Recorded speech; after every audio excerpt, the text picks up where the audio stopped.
CPS ఉద్యోగులపై ముప్పేట దాడి, సాగర సంగ్రామ దీక్ష భగ్నానికి పోలీసులు ప్రయత్నాలు, అక్కడ అనుమతి ఇచ్చి అనక నోటీసులు, ముందస్తు అరెస్టులు కూడా.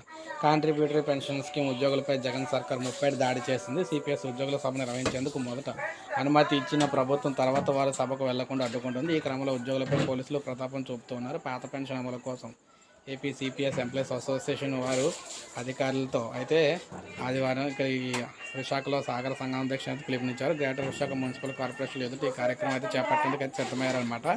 కొన్ని జిల్లాల్లో రాత్రి నుంచే సిపిఎస్ ఉద్యోగులు పోలీసులు అరెస్ట్ చేయడం ప్రారంభించారు. కొందరికి ముందస్తు నోటీసు కూడా ఇవ్వగా మరికొందరు స్టేషన్కి పిలిపించి కూర్చోబెట్టారు. శ్రీకాకుళం, పార్వతీపురం, మన్యం, విజయనగరం, అల్లూరు సీతారామరాజు జిల్లాలో ఉపాధ్యాయులకు పోలీసు నోటీసులు కూడా ఇచ్చారన్నమాట. సో ఈ విధంగా చూసుకున్నట్లయితే ఉద్యోగులకైతే ప్రభుత్వం ముప్పేట దాడి అయితే చేస్తుంది. ఇప్పుడు మనకు అప్డేట్ వచ్చింది. ఒక లైక్ చేయండి, సబ్స్క్రైబ్ చేసుకోకపోతే మన ఛానల్ సబ్స్క్రైబ్ చేసుకొని ఫాలో అవుతానండి.